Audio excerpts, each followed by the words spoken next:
दीपक रंजन जी, ये तो रिजल्ट तो सबको मालूम है, रिजल्ट तो सबको मालूम है। संख्या बल के हिसाब से ओम बिरला का जीतना तय है।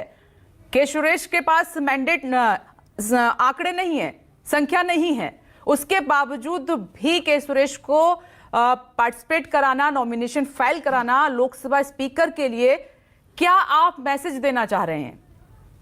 देखिए विपनेश, प्रतिपक्ष जो है शुरू से ये कह रहा था कि आप डिप्टी स्पीकर का पद जो पिछले 5 साल से जो खाली था, हमने कोई कंडीशन नहीं रखी थी विपनेश जी। हमने तो सिर्फ उनको परंपराओं का निर्वहन कराने की हमने याद दिलाई थी कि परंपराओं का आप निर्वहन करो। 5 साल आपने डिप्टी स्पीकर का पद एकदम खाली रखा, चलिए कोई बात नहीं, 5 साल बीत गए, लेकिन आगे आने वाले समय में जब इंडिया गठबंधन और प्रतिपक्ष इतना मजबूत है तो हम तो एक हेल्दी अपोजिशन का निभाने की बात कर रहे थे।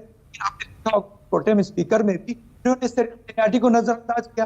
अच्छा, इन्होंने उसी को ला करके इन्होंने अपना कैंडिडेट बना दिया स्पीकर के लिए, जिनका तानाशाही रवैया विपक्ष के खिलाफ पूरे देश पूरे दुनिया ने देखा। तो ये सही है कि देखिए परिणाम विपनेश जी जो भी है, लेकिन इंडिया गठबंधन जो है कहीं सरेंडर करने के उसमें नहीं कि आप सत्ता पक्ष के लोग जो कहोगे हम मान जाएंगे। अरे हम तो परंपराओं को निर्माण करने की बात कर रहे हैं, हमने कौन सी कंडीशन आपको रखी? ये सही अभी भारतीय जनता पार्टी के प्रवक्ता जी कह रहे थे कि राजनाथ सिंह की टीम जो है वो इंडिया गठबंधन के लोगों को फोन किया, लेकिन उन्होंने बार बार यही आश्वासन दिया कि मैं बात करके।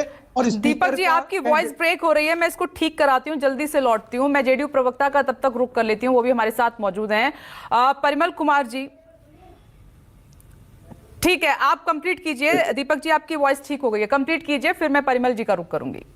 मैं प्रोटेम स्पीकर में मैं बात करता हूँ। प्रोटेम स्पीकर में भी इन्होंने सीनियरिटी को नजरअंदाज करने का काम किया और हमने देखिए कोई कंडीशन नहीं रखी विपनेश जी। हमने तो यही कहा कि भाई आप डिप्टी स्पीकर जो है 5 साल आपने खाली रखा डिप्टी स्पीकर का पद, और अब आने वाले में जब विपक्ष जो है प्रतिपक्ष इतना मजबूत है इस तरीके से, तो आप उसको कम से कम डिप्टी स्पीकर का पद आप देने काम करो। राजनाथ सिंह का बिल्कुल सही कहा उन्होंने, राजनाथ सिंह का कई बार बताया, लेकिन उन्होंने कोई आश्वासन नहीं किया।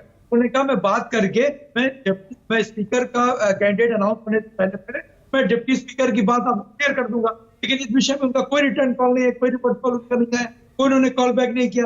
इस बात पर हम लोग विश्वास करें। देखिए, ये शर्त नहीं तो क्या है दीपक जी, इसको क्या कहते हैं? कोई शर्त नहीं है, आप कोई कंडीशन नहीं। हम तो आप हमें डेप्यूटी स्पीकर पद दीजिए, तब हम पार्टिसिपेट नहीं करेंगे, अपने जो हमारा कैंडिडेट है उसका नॉमिनेशन हम वापस ले लेंगे। तो इसको क्या कहते हैं? विपनेश जी, हम तो परंपराओं के निर्वहन करने की हम बात कर रहे हैं। 5 साल आप बताइए, इन्होंने परंपराओं का निर्वहन किया, 5 साल में कोई डिप्टी स्पीकर इन्होंने नहीं बनाया। अब तक इतिहास में ऐसा कभी हुआ है? तो हम तो इनको याद दिला रहे थे कि प्रतिपक्ष भी है, आप डिप्टी स्पीकर प्रतिपक्ष से बना दो, आप अनाउंस कर दो कि सत्ता पक्ष से स्पीकर होगा, डिप्टी स्पीकर जो है वो प्रतिपक्ष से होगा। इन्होंने मानी हमारी बात। तो हठधर्मिता हम कर रहे हैं, हठधर्मिता सत्ता पक्ष के लोग कर रहे हैं। हठधर्मिता इन्होंने प्रोटेम स्पीकर में के हिसाब से पिछली बार तो संख्या ही नहीं थी और सरकार कहती भी रही, लेकिन आपने कोई विपक्ष की तरफ से कोई नाम ही नहीं आया सामने। अरे विपनेश, अब की बार तो है, अब की बार आपको बनाने में क्या दिक्कत थी?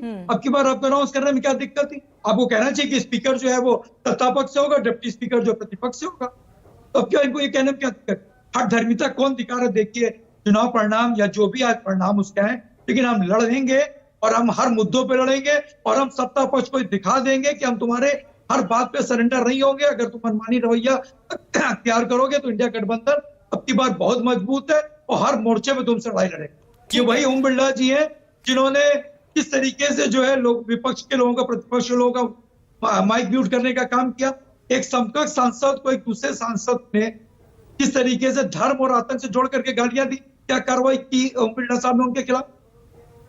150 मोर देन 150 सांसदों को सस्पेंड करने का काम किया। हमने जनता के मुद्दे उठाए, हमने जनहित के मुद्दे उठाए, आपने हमको निकाल करके सदन से बाहर कर दिया। ये रवैया रहा ओम बिरला जी का। आखिर वही तानाशाही रवैया अख्तियार करने के लिए भारतीय जनता पार्टी ने उनका अपना कैंडिडेट बना दिया। अरे कहाँ उनको दिखा? भाई देखिए, स्पीकर जो होता है वो बिल्कुल अनबायस होकर के उसको काम करना चाहिए।